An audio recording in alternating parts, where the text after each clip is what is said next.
Je pense que l'utilisation d'ennemis potentiels est une manière de créer des distractions politiques pour susciter un sentiment de peur aux États-Unis. C'est le caractère amorphe du terrorisme.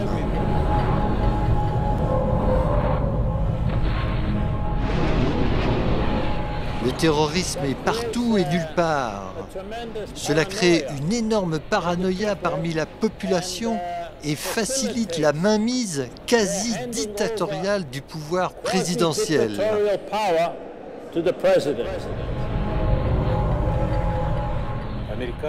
La politique états-unienne, basée sur le désir de voir soumis le monde entier aux intérêts des États-Unis, a mené à une crise générale du système pour l'ensemble de l'humanité.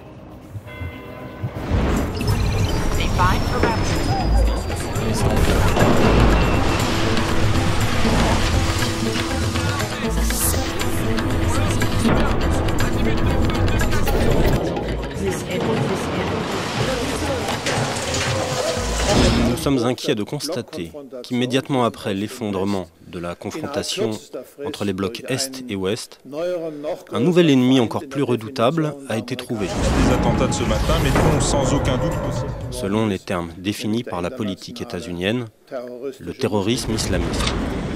Et les avions de chasse à long rayon d'action s'entraînent quotidiennement pour éventuellement aller frapper l'Iran.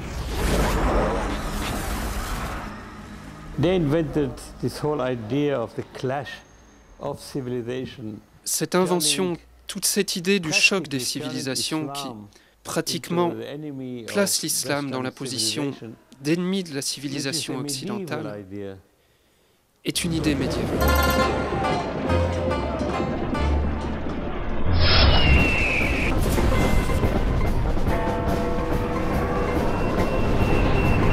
Objectif, détruire les positions du Hezbollah au sud Liban.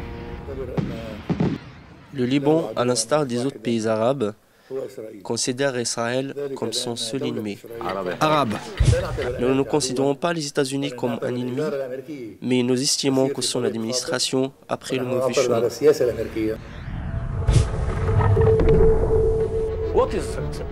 C'est quoi la séparation? Une séparation dans quelles conditions? Dans des conditions d'égalité? C'est fantastique.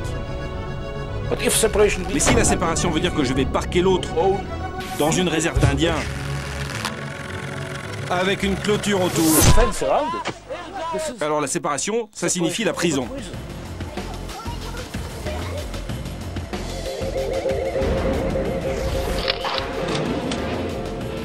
Des blocs de béton pour stopper la violence. Sur 5 km de long et 3 mètres de haut, un mur se dresse désormais pour séparer le quartier sunnite d'Adana. Et après, qui c'est qu'on va encore emmurer? Les juifs qui ne sont pas 100% juifs? Mais c'est une philosophie perverse. Ce système d'occupation en Palestine a été soutenu politiquement, logistiquement et militairement par l'administration des États-Unis.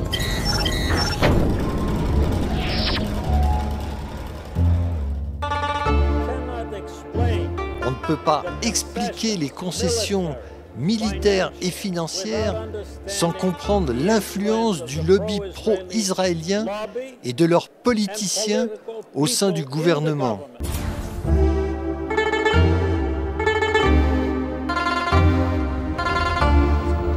L'American Enterprise Institute est l'un des instituts politiques les plus influents auprès de George Bush. Il militait déjà pour que les États-Unis interviennent militairement en Irak pour y installer un régime pro-américain. Le 11 septembre leur a servi de prétexte.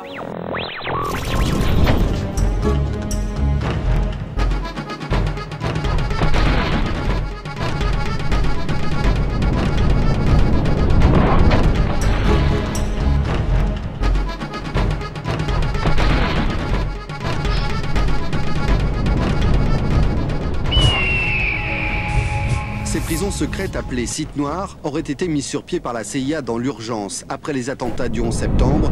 À l'intérieur du territoire de l'Europe, avec la conscience du gouvernement européen et des services secrets européens, on a violé tous les fondamentaux des droits humains que l'Europe considère comme, sa bandière. on est encore dans l'idée de la toute-puissance américaine. Alors il y a des gens qui l'aiment, disons. J'aime les Américains, j'aime leur énergie, j'aime le fait que... Et d'une partie du Parti socialiste, et puis des gens qui ne l'aiment pas à l'extrême droite et à l'extrême gauche.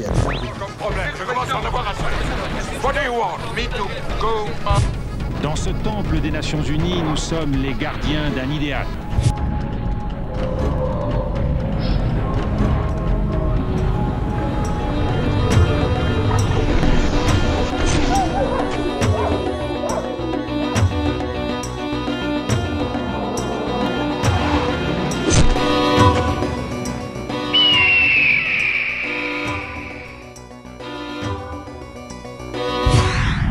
La solution, pour nous, n'est pas d'ordre militaire, elle est réellement d'ordre diplomatique.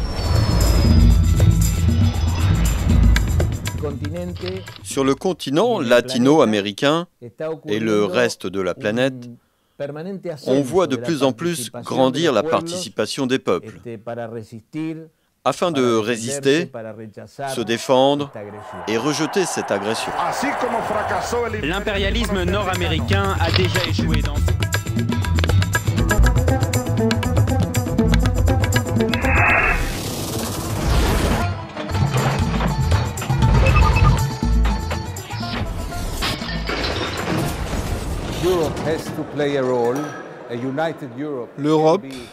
L'Europe unifiée doit jouer un rôle important.